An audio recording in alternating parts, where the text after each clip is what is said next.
నమస్కారం. ఆధునిక భారతదేశ చరిత్రలో ఒక చాలా ముఖ్యమైన అంశం గురించి ఈరోజు మనం మాట్లాడుకోబోతున్నాం.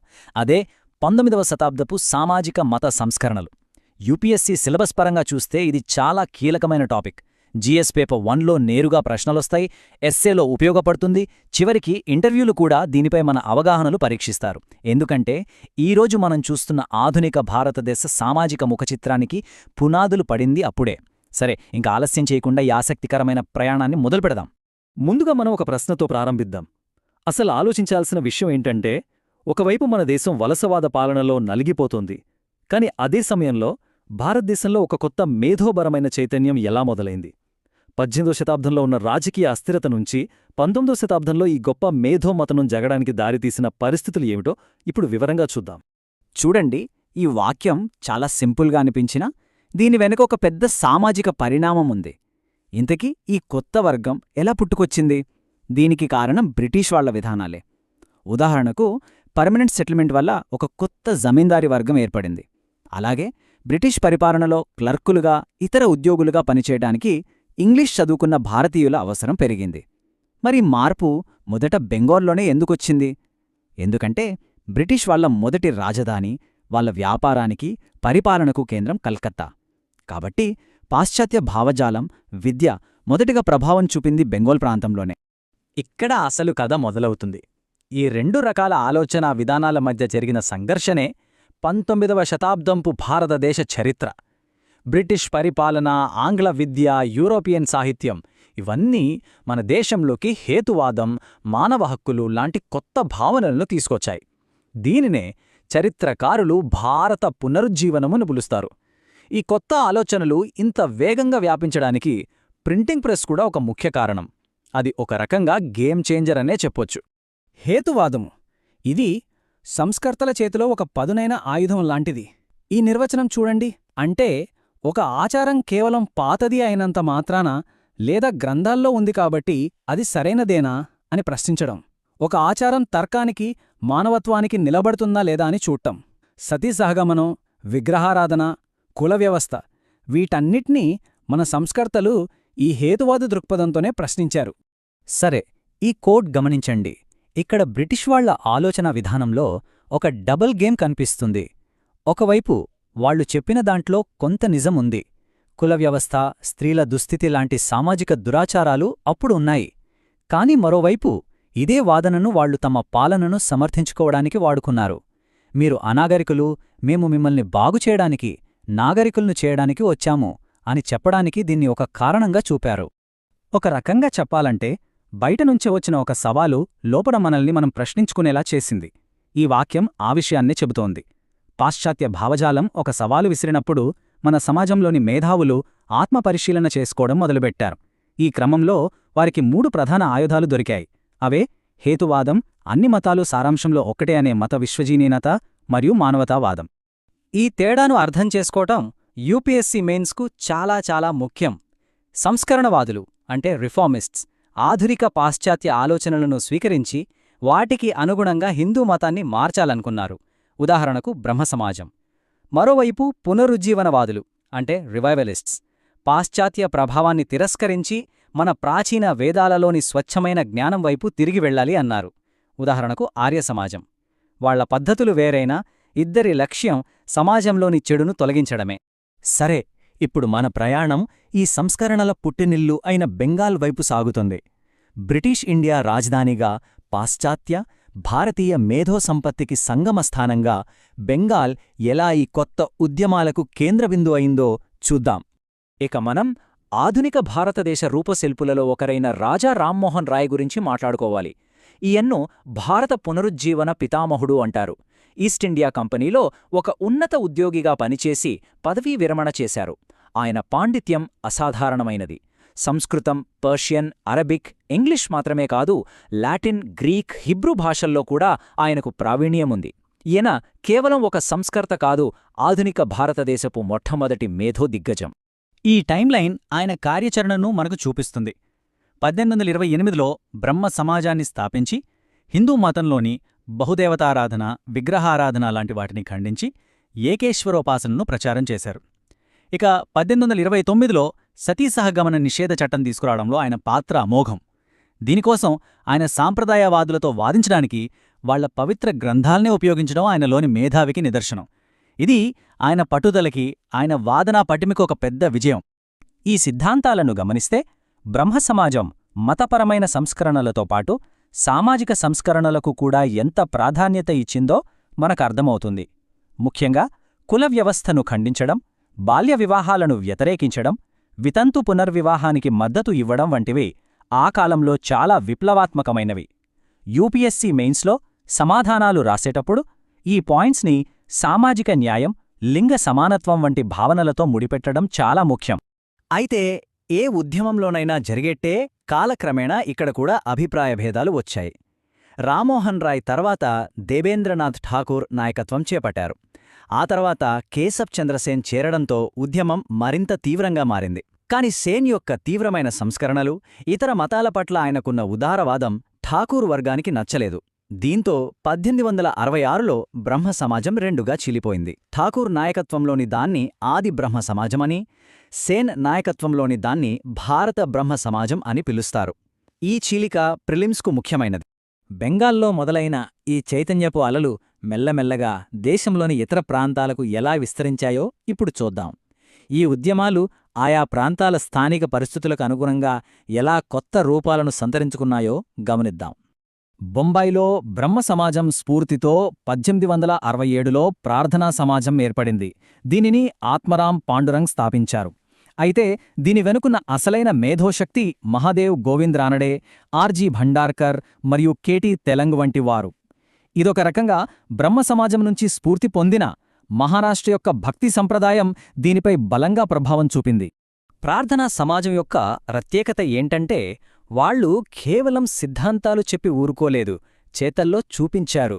వాళ్ల దృష్టంతా ఆచరణాత్మక సామాజిక సంస్కరణలపైనే ఉండేది. వితంతువుల కోసం ఆశ్రమాలు, మహిళల కోసం పాఠశాలలు, అణగరిన వర్గాల కోసం విద్యా సంస్థలు స్థాపించారు. ఎంజి రానడే స్థాపించిన నేషనల్ సోషల్ కాన్ఫరెన్స్ అనేది రాజకీయ స్వాతంత్ర్యంతో పాటు సామాజిక సంస్కరణలు కూడా అంతే ముఖ్యమని చెప్పడానికి ఒక వేదికగా నిలిచింది. ఇప్పటివరకు మనం సంస్కరణవాదుల గురించి చూశాం. ఇప్పుడు మనం ఒక ముఖ్యమైన పునరుజ్జీవనవాది దయానంద సరస్వతి గురించి తెలుసుకుందాం. ఈయన 1875లో ఆర్య సమాజాన్ని స్థాపించారు. ఆయన ఒక సంచార సన్యాసిగా దేశమంతా తిరిగి హిందూ మతంలోకి కాలక్రమేణా చేరిన అవలక్షణాలను తొలగించి దాన్ని వేదాల కాలం నాటి స్వచ్ఛమైన రూపానికి తీసుకురావాలని ఆకాంక్షించారు. అందుకే ఆయన ఇచ్చిన నినాదం వేదాల వైపుకు తిరిగి వెళ్ళండి. ఆయన దృష్టిలో వేదాలు మాత్రమే తిరుగులేని సత్యం. ఇక్కడ బ్రహ్మ సమాజానికి, ఆర్య సమాజానికి మధ్య ఉన్న తేడా మనకు స్పష్టంగా కనిపిస్తోంది. బ్రహ్మ సమాజం పాశ్చాత్య హేతువాదాన్ని స్వీకరిస్తే, ఆర్య సమాజం మన ప్రాచీన వేదాల అధికారాన్నే నొక్కి చెప్పింది. పురాణాలు, విగ్రహారాధన వంటి వాటిని తీవ్రంగా వ్యతిరేకించింది. అయితే స్త్రీ విద్య, వితంతు పునర్వివాహం వంటి సామాజిక సంస్కరణలకు మద్దతిచ్చింది. దీని ప్రభావం ముఖ్యంగా పంజాబ్ ప్రాంతంలో బలంగా ఉండేది. ఆయన రాసిన సత్యార్థ ప్రకాశ్ అనే గ్రంథం ఆర్యసమాజ సిద్ధాంతాలకు మూలం. ఆర్య సమాజం చేపట్టిన కార్యక్రమాలలో శుద్ధి ఉద్యమం ఒకటి. శుద్ధి అంటే శుద్ధీకరణ, అంటే గతంలో ఇతర మతాల్లోకి మారిన హిందువులను తిరిగి హిందూ మతంలోకి చేర్చుకోవడం. పంజాబ్ లాంటి ప్రాంతంలో ఇది హిందూ మతంలో ఆత్మవిశ్వాసాన్ని నింపినప్పటికీ అదే సమయంలో ఇతర మత సమూహాలతో ఉద్రిక్తతలకు కూడా దారితీసింది.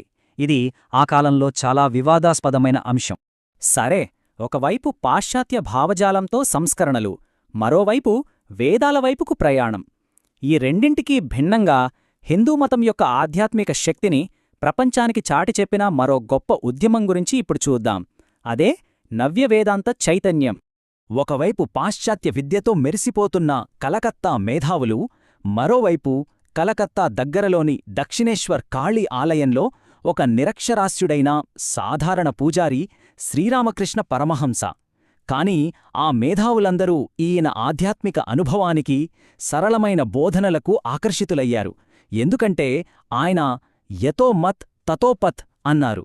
అంటే ఎన్ని మతాలున్నా అన్నీ చేరేది ఒకే గమ్యాన్ని అని చెప్పారు. ఆయన శిష్యులలో అత్యంత ప్రసిద్ధుడే స్వామి వివేకానంద. రామకృష్ణుల వారి పద్ధతి చాలా భిన్నమైనది. ఆయన పెద్ద పెద్ద గ్రంథాలు రాయలేదు, క్లిష్టమైన ఉపన్యాసాలు ఇవ్వలేదు. ఆయన పద్ధతి చాలా సింపుల్.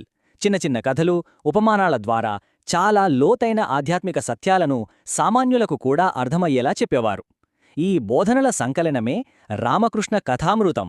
రామకృష్ణులవారి సందేశాన్ని ప్రపంచానికి చాటి చెప్పిన ఘనత స్వామి వివేకానందది. 1893 చికాగో. ఈ సంవత్సరం ఈ ప్రదేశం భారత చరిత్రలో నిలిచిపోతోంది.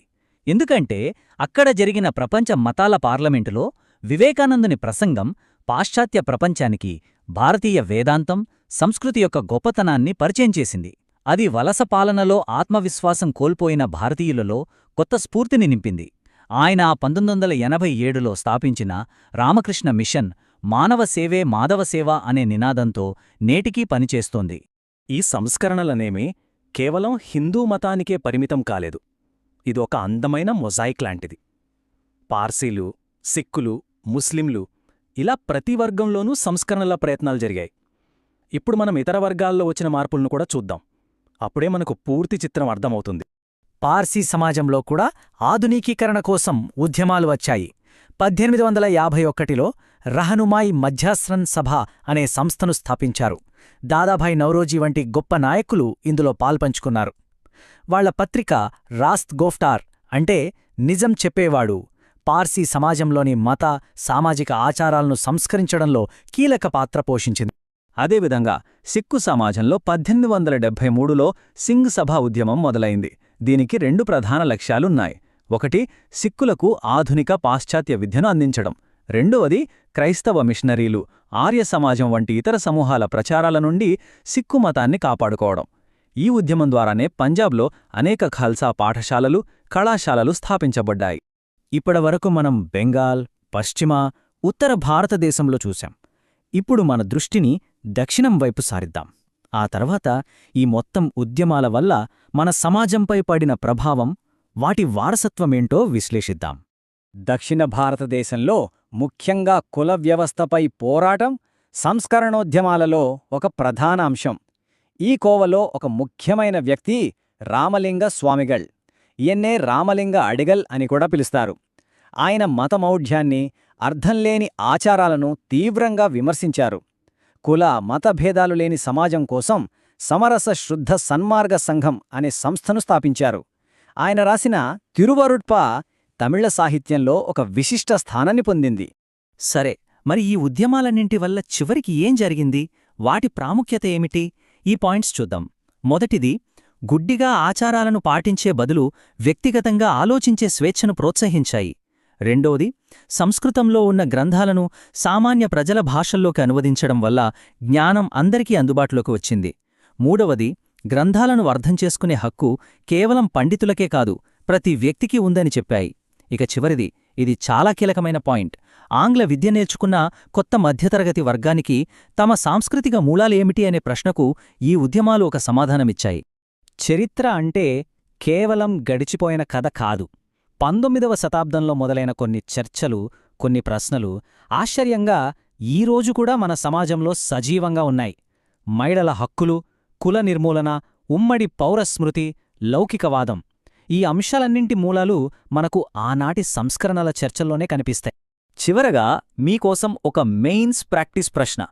19వ శతాబ్దపు సామాజిక మత సంస్కరణ ఉద్యమాలు అంతర్గత విమర్శ మరియు బాహ్య ప్రభావం యొక్క సంక్లిష్టమైన పరస్పర చర్య. విశ్లేషించండి. ఈ ప్రశ్నకు సమాధానం రాసేటప్పుడు ఒక స్ట్రక్చర్ ఫాలో అవ్వండి. ఫస్ట్, పాశ్చాత్య భావజాలం, బ్రిటిష్ పాలన రూపంలో వచ్చిన బాహ్య ప్రభావం గురించి రాయండి. సెకండ్, దానికి ప్రతిస్పందనగా మన సమాజంలో మొదలైన అంతర్గత విమర్శను అంటే సంస్కరణవాద, పునరుజ్జీవనవాద ఉద్యమాలను ఉదాహరణలతో వివరించండి. ఫైనల్గా ఈ రెండింటి పరస్పర చర్య ఆధునిక భారతదేశాన్ని ఎలా తీర్చిదిద్దిందో విశ్లేషిస్తూ ముగించండి. ధన్యవాదాలు.